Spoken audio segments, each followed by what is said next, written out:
سرکاری جامعات میں تقرریوں پر Sindh high court کا فیصلہ کالعدم۔ وفاقی آئینی عدالت نے کراچی یونیورسٹی کی اپیل منظور کر لی۔ عدالت نے سلیکشن بورڈ کی سفارشات اور سینڈیکیٹ کا فیصلہ بحال کر دیا۔ عدالت نے ریمارکس دیے کہ آئینی دائرہ اختیار صرف قانونی یا لازمی ضابطے کی خلاف ورزی پر استعمال کیا جا سکتا ہے۔ جانبداری کے الزامات صرف دعووں کی بنیاد پر ثابت نہیں کیے جا سکتے۔ ریکارڈ پر ایسا مواد نہیں لایا گیا جس سے انتخابی عمل غیر قانونی ثابت ہو۔ آئینی عدالتیں جامعات کے انتظامی فیصلوں کی ایپلیٹ اتھارٹی نہیں بن سکتی۔ ہر ناکام امیدوار کے اعتراض پر عدالتی مداخلت سے جامعات کی خود مختاری متاثر ہوگی۔ فیصلہ جسٹس حسن اظہر رضوی نے تحریر کیا۔ مزید تفصیلات جانیں گے نمائندہ سنو نیوز عامر بلوچ سے۔ عامر بتائے گا اس کیس کے حوالے سے۔ ہاں جی، دیکھیں وفاقی آئینی عدالت میں جو سرکاری جامعات ہیں ان میں تقرریوں کا معاملہ کا کیس تھا اور کراچی یونیورسٹی کی اپیل عدالت نے منظور کر لی اور سندھ ہائی کورٹ کا جو فیصلہ ہے وہ کالعدم قرار دے دیا۔ جو وفاقی آئینی عدالت ہے ان کی جانب سے سلیکشن بورڈ کی سفارشات اور سینڈیکیٹ کا فیصلہ بحال کیا گیا ہے اور اپنے فیصلے میں لکھا گیا ہے کہ آئینی جو دائرہ اختیار ہے وہ صرف قانونی یا لازمی ضابطے کے خلاف ورزی پر استعمال کیا جا سکتا ہے۔ جانبداری کے الزامات صرف دعووں کی بنیاد پر ثابت نہیں کیے جا سکتے۔ ریکارڈ پر ایسا مواد نہیں لایا گیا جس سے انتخابی عمل غیر قانونی ثابت ہو۔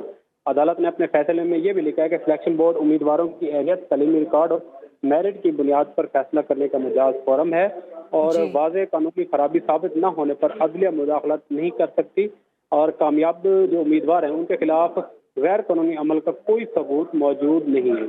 عدالت نے اپنے فیصلے میں یہ بھی لکھا کہ ہر ناکام امیدوار کے اعتراض پر عدالتی مداخلت سے جامعات کی خود مختاری متاثر ہوگی۔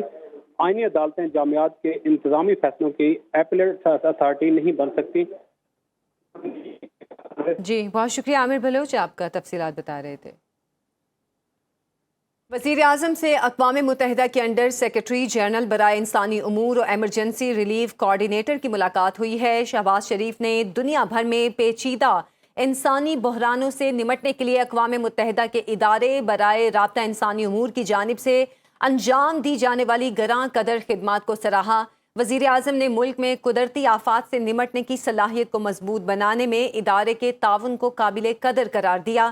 مزید تفصیلات جانتے ہیں ہمارے نمائندے شہریار خان سے۔ شہریار بتائے گا اس ملاقات کے حوالے سے؟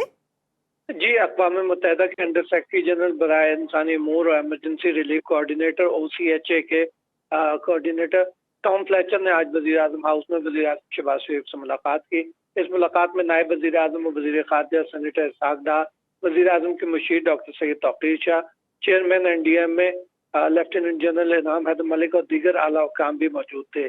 وزیر اعظم نے دنیا بھر میں پیچیدہ انسانی بحرانوں سے نمٹنے کے لیے اقوام متحدہ کے ادارہ برائے رابطہ انسانی امور کی جانب سے انجام دی جانے والی گراں قدر خدمات کو سراہا۔